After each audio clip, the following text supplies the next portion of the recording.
شبانہ، یہ جو تم نے اپنی ریسرچ رپورٹ کے لیے موضوع چنا ہے، کیا یہ تمہارے لیے ٹھیک ہے؟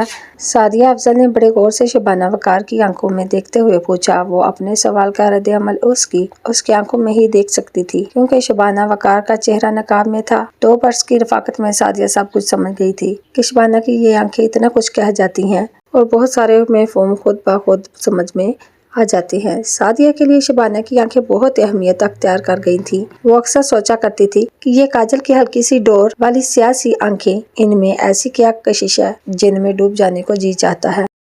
نہ بونی بنی ہوئی جو کمان جیسی لگیں، فطری بونی جن کے نیچے قدرتی چمک روشن چہرے کی نوید دیتی تھی۔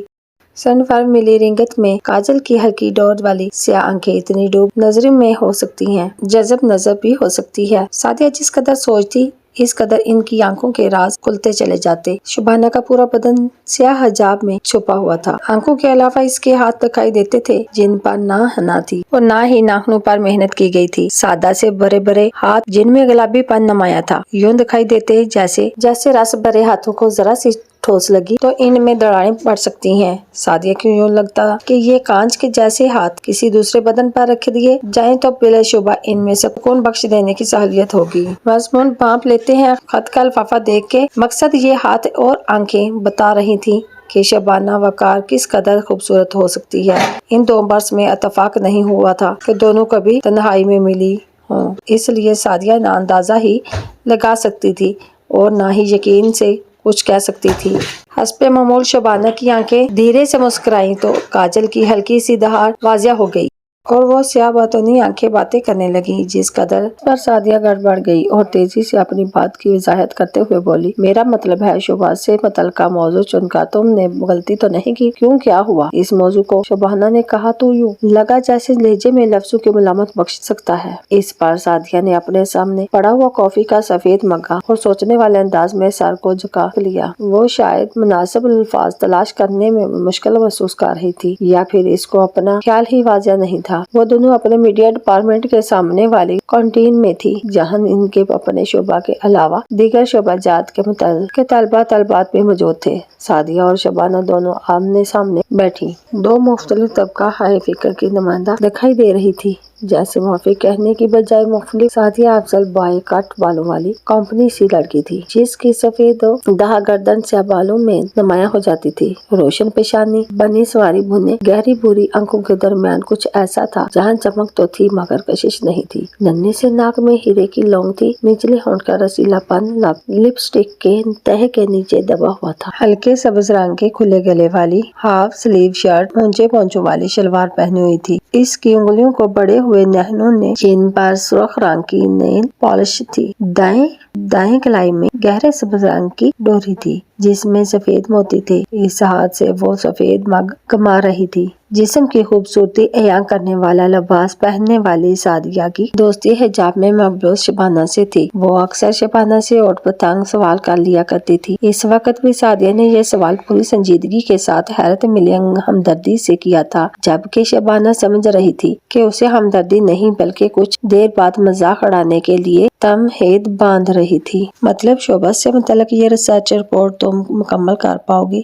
اس نے الجھے ہوئے لہجے میں پوچھا۔ تب شبانہ نے بڑے اعتماد سے اس کی جانب دیکھتے ہوئے ریشم لہجے میں کہا، کیوں نہیں مکمل کر پاؤں گی؟ میں جب میڈیا کی تعلیم حاصل کرنے کے لیے یہاں کیمپس تک آ سکتی ہوں تو کیا شعبہ میڈیا سے ہٹ کر تو نہیں ہے، اسی کا حصہ ہے، اور میرے خیال میں اسی شعبے پر زیادہ توجہ دینے کی ضرورت ہے۔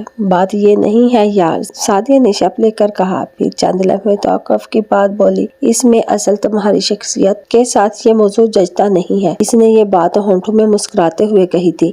اس پر شبانہ خاموش ہو رہی کہ وہ اپنی بات پوری طرح مکمل کر لے۔ کوئی جواب نہ پا کر وہ بولی، کہاں تم اتنی سخت پابندی کے ساتھ حجاب میں ملفوف رہنے والی لڑکی، کہاں شوبز کی بے بکیاں، ان کا کوئی کمبینیشن نہیں بنتا۔ تم نے اگر الیکٹرک میڈیا ہی کے بارے میں ریسرچ کرنا تھا تو کسی ٹاک شو، کسی مذہبی پروگرام کے حوالے سے کوئی ہلکا پھلکا جائزہ لے لیتی۔ یہ کدھر پھنس رہی ہو تم؟ اس نے بڑی مشکل سے اپنی بات شبانہ کو سمجھانا چاہی۔ جو بات تم مجھے سمجھانا چاہ رہی ہو، نہ تم خود ہی اس میں واضح نہیں ہو تمہیں خود معلوم نہیں کہ آخر کہاں کیا چاہ رہی ہو، اس لیے سیانے کہتے ہیں کہ پہلے سوچو پھر بولو۔ شبانہ نے خشک لہجے میں یوں کہا جیسے وہ اس کی بات کو اہمیت نہ دیتے ہوئے یوں ہی ہوا میں اڑا دینا چاہتی ہو۔ اس پر سعدیہ نے چونکتے ہوئے کہا، تمہارا مطلب ہے میں یوں ہی ہانک رہی ہوں، بے مقصد گفتگو کر رہی ہوں؟ تمہارے خیال میں ظاہر ہے جب تک آپ اپنا پیغام دوسروں تک واضح نہیں کر دیتی تب تک عمل کا نہیں ہوتا۔ اب تم اپنے بیان ہی میں منتشر ہو تو سامنے والا بندہ کیا سمجھ سکتا ہے؟ شبانہ نے بڑی خوبصورتی سے اس پر چوٹ کر دیا۔ سعدیہ کو امید نہیں تھی کہ شبانہ ہی اس کا مذاق اڑانا شروع کر دے گی، اس لیے بڑی سنجیدگی سے بولی، نہیں میں بالکل سیریس ہوں اور تمہیں آئندہ آنے والی مشکلات سے آگاہ کرنا چاہتی ہوں۔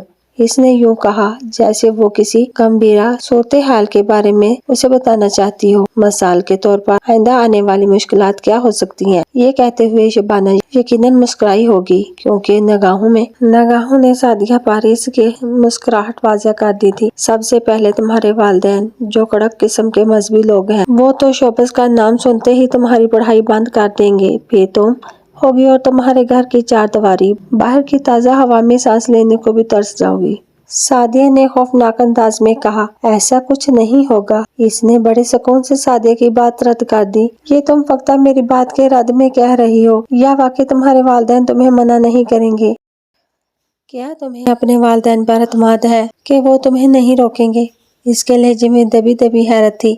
نہیں روکیں گے؟ تمہارے پاس کوئی دوسری مشکل ہو تو بتاؤ، وہ اعتماد سے بولی۔ تو اس نے حیرت سے کہا، ظاہر ہے اس کے لیے تمہیں شوبز کے لوگوں سے ملنا ہوگا، کسی نہ کسی اسٹوڈیو میں بھی جانا پڑے گا، اور تم اپنی طرح جانتی ہو کہ تمہارے والدین یہ ان کے ہلکے اثر کے لوگ، مطلب جو تمہارا طبقہ ہے، وہ ان شوبز والوں کو کیا سمجھتا ہے؟ سعدیہ، میں نے کہا نا یہ کوئی مشکل نہیں ہے میرے لیے، اس سارے پس منظر سمجھتے ہوئے میں نے یہ موضوع چنا ہے۔ وہ سنجیدگی سے بولی، کیوں شبانہ کیوں؟ یہ تم نے خواہ میں اتنا بڑا رسک لیا۔ ہماری آخری سال ہے، بلکہ یوں کہو کہ آخری ماہ ہے، یہاں اس کیمپس میں فری ہو جانا ہے، صرف فائنل امتحان میں بچتے ہیں نا۔ تم کیوں اپنی پڑھائی کے پیچھے پڑی ہو؟ میرا مطلب ہے کہ تم بڑے آرام سے ٹائم ٹیبل اسٹوری جیسی ریسرچ دے سکتی تھی۔ آخر کتنے مارکس ہیں اس کے؟ وہ یوں اچھلتے ہوئے بولی جیسے وہ اپنی بحث بھول گئی ہو۔ شبانہ اس کی طرف دیکھتے ہوئے خاموش رہی، بڑے تحمل سے بات سن کر بولی، تم گواہ ہو سعدیہ، کلاس میں پہلے دن سے لے کر آج تک ہر کسی نے میرے ساتھ کچھ الگ سا سلوک کیا ہے۔ میرے ہی کلاس فیلوز میرے ساتھ معمول سے ہٹ کر ٹریٹ کرتے رہے، صرف اس لیے کہ میں اس حجاب میں ہوتی تھی۔ کیوں لوگ میرا مذاق اڑاتے رہے، کچھ میرے ساتھ احترام سے پیش آتے۔ کئی لڑکے لڑکیاں اب تک میرا چہرہ دیکھنے کو شدید خواہش میں رہتی ہیں، میرے چہرے کے بعد افواہیں اب تک گردش کر رہی ہیں۔ تم بھی ان سے واقف ہو۔ میں لڑکیوں ہی کہ نہیں لڑکوں کی تصدیق کا نشانہ بنتی رہی ہوں، صرف اس لیے کہ میں حجاب پہنتی ہوں۔ مجھے یوں تاثر دے جاتا ہے کہ جیسے میں کوئی الگ سی مخلوق ہوں جس کا دنیا کے معاملات سے کوئی سروکار نہیں ہے۔ شبانہ کہتی چلی گئی تو سعدیہ نے تیزی سے کہا، تم وہ بات کہو جو کہنا چاہتی ہو، اتنی لمبی تمہید کیوں؟ میں تمہیں یہ باور کرنا چاہتی ہوں کہ سب کا میرے ساتھ سلوک معمول سے ہٹ کر ہے،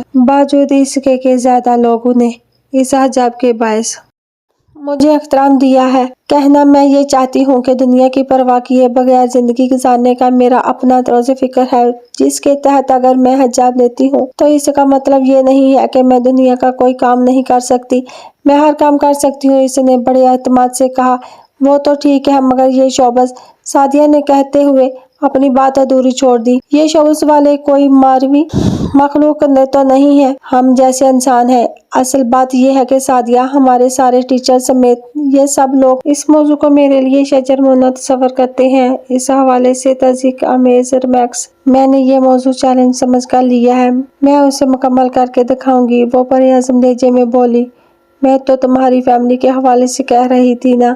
وہ تیزی سے بولی، سبھی یہی سمجھتے ہیں۔ جس وقت میں نے یہاں داخلہ لیا تھا اس وقت بھی میری فیملی والے انجانے میں خوف اور منفی رد عمل کے باعث مجھے میڈیا کی تعلیم حاصل کرنے سے روک رہے تھے۔ میں نے انہیں میڈیا اور اپنے مقصد کے بارے میں بتایا، انہیں دلیل دی، میں اپنے ارادے میں پختہ تھی۔ وقت نے ثابت کیا کہ انجانے خوف اور منفی رد عمل کو کوئی حیثیت نہیں رہی۔ میں میڈیا کی تعلیم حاصل کر رہی ہوں۔ اس نے غیر جذباتی لہجے میں انتہائی تحمل سے کہا تو وہ انتہائی تجسس سے بولی، کیا مقصد ہے تمہارا اور وہ کیا دلیل تھا اور وہ کیا دلال؟ سعدیہ کے پوچھنے پر شبانہ نے اس کی جانب غور سے دیکھا، پھر گہری سنجیدگی سے بولی، میں بتاؤں گی تمہیں، لیکن ابھی وقت نہیں ہے۔ پھر کس وقت؟ یہ کیا بات تھی؟ کیا اس کے لیے کسی خاص ماحول کا اہتمام کرنا ہوگا؟ سعدیہ نے اجلتے ہوئے کہا۔